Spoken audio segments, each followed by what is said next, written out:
When preparing to do the killer whale review, I was looking on other YouTube videos and I did see another review. And one of the comments was that they were afraid to put this thing in water. And I thought that's a very odd comment because I didn't think this was originally meant to be put in water. But then I realized, as a designer and engineer myself, I realized one of the reasons why this thing is so fragile is because of the type of plastic it's made out of. It's actually a different type of plastic than many other G.I. Joe vehicles of this size. And for this size, this vehicle is really rather light. Now why would Hasbro do something like that? I looked in the folder, I looked in the Sears catalogs. Nothing actually says that it floats. Even the original commercials show the kids playing in water, but is this thing really floating? I don't know. So, look on the box. You would think that they would tout that this thing would float on the box, but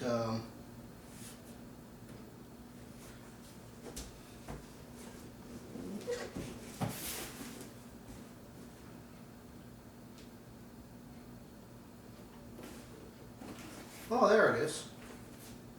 See, I have a piece of tape over mine, but it actually says floats in water right there in kind of small print. That's kind of suspicious.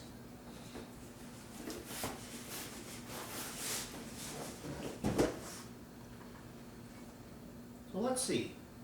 Why don't I just stick this in some water and see if it floats? I still looked through the instructions quite thoroughly. It doesn't mention whether it floats or not either. But we're going to find out shortly.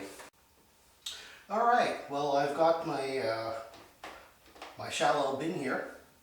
And this is filled with about 4.5 inches worth of water. I feel like a Mythbuster here.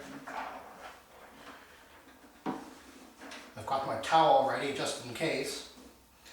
So if anybody wants to lay odds on whether this thing will actually float or not, you can place them right now. Because here we go. In 3, 2, 1. I'll be darned. It floats. I would have bet against that actually. That is the killer whale floating.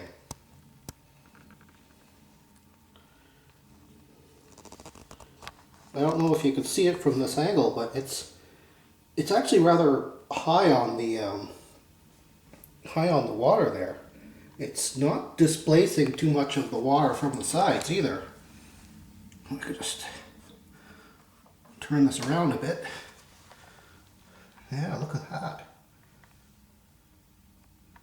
The water is going up to the to about where the crease of the door hinge is there, but it's not going very high.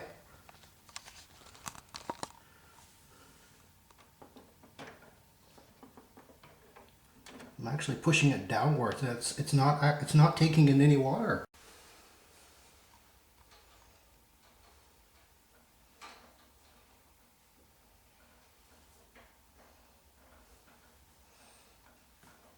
It's actually rather stable and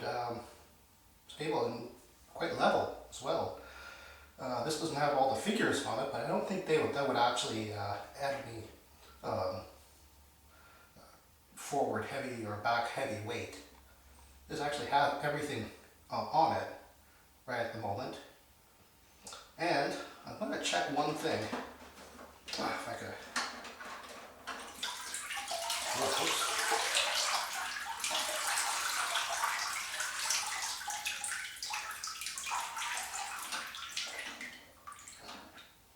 I think a lot of that water just came out of the supposed storage compartment on the very bottom.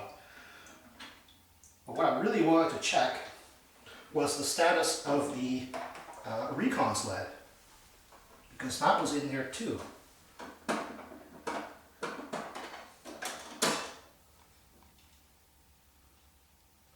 And it is virtually dry.